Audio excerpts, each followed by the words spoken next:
Magandang umaga! Kamusta kayo mga ka-legit Darikans? Welcome back po dito sa aking YouTube channel.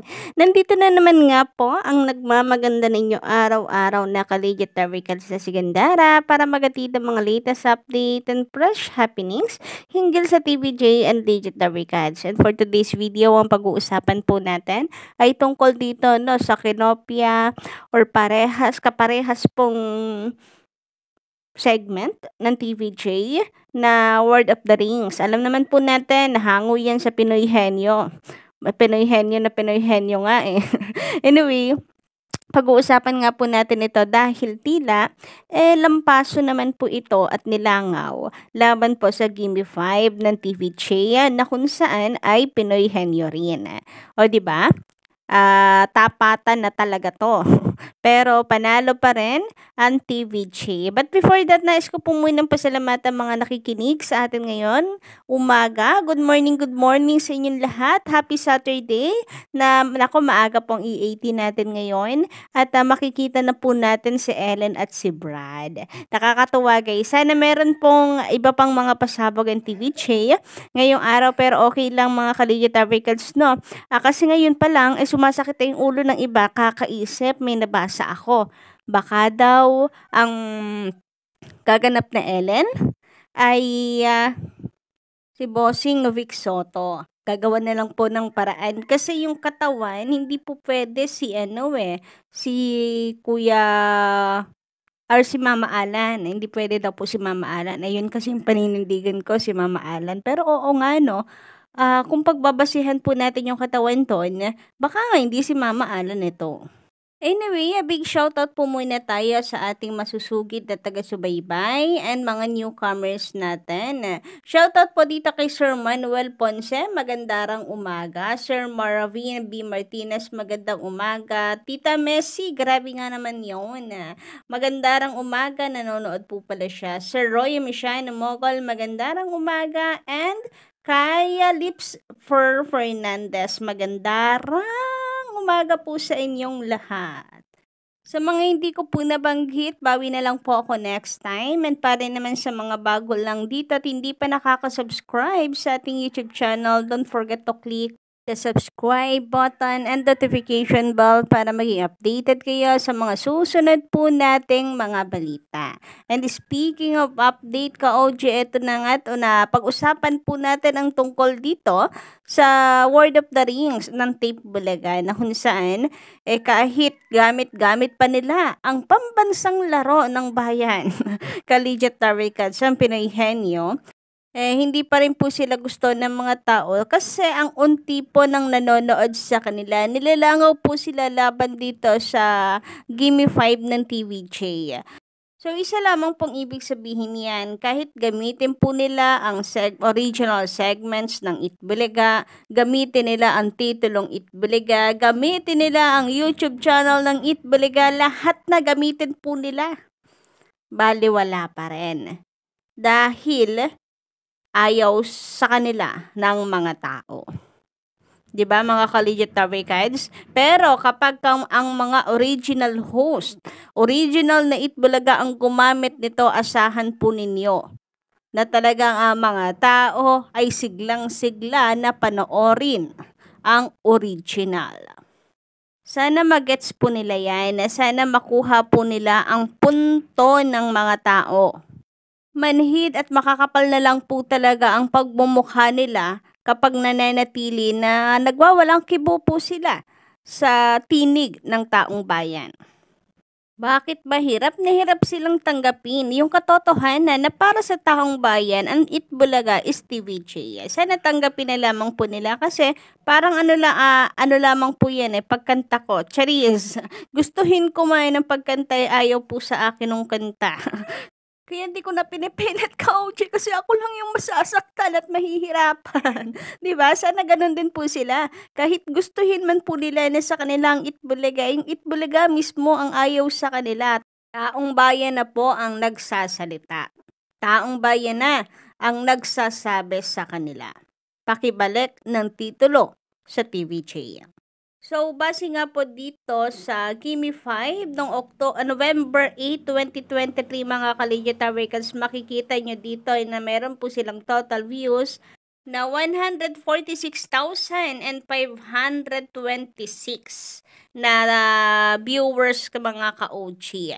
So, yan po ay cut na po yan.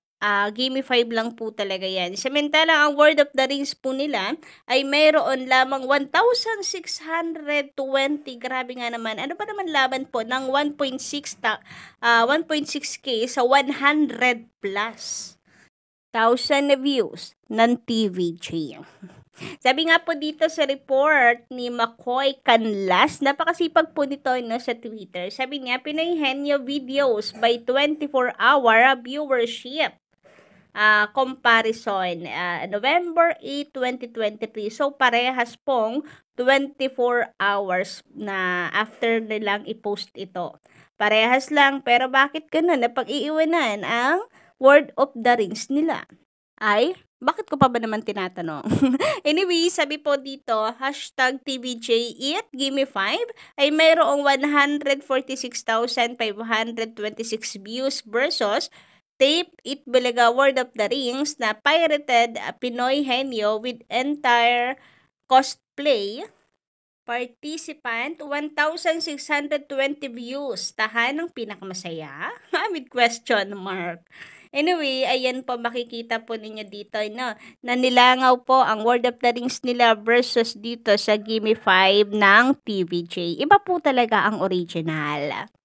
Samantala, pag-usapan naman po natin ka-OG itong patungkol sa another segment ng TVJ na kung saan ay binara agad ng kampo ng TVJ or yung mga TVJ defenders, TVJ fans ang sinasabi ng mga kalaban ng kampo ng kabila. Alam niyo na yung mga pro tape na kung saan ay ang manggagaya daw po talagang tunay ay ang TVJ. Grabe nga naman, galing talaga mambaliktad. Mga gaslighter talaga. Cheers.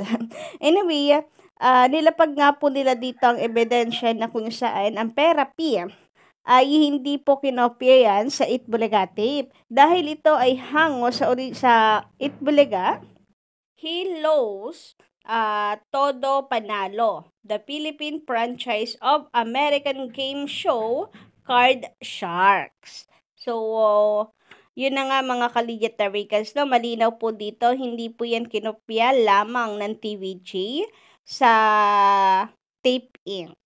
So, eto nga po ay post eto on True na Facebook page.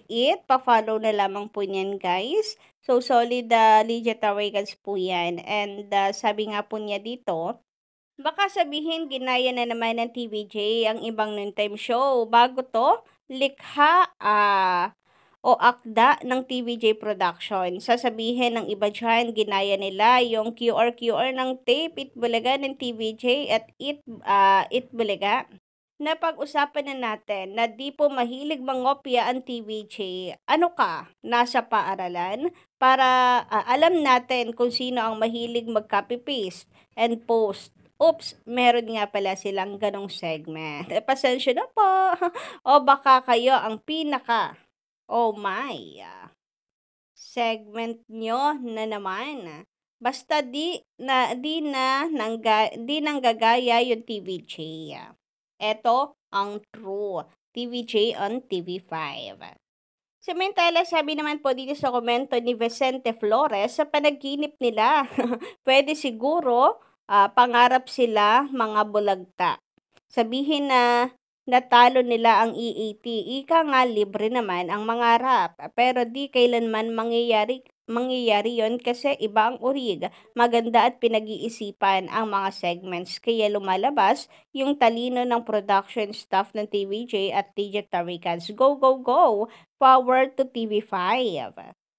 Kaya nga po mga ka-Legiatarians, tapos sasabihin nila na napataob na nila or mapapataob na nila ang TVJ in their dreams talaga. As long as nandito po tayo na solid na taga-suporta ng TVJ, never po mangyayari yan.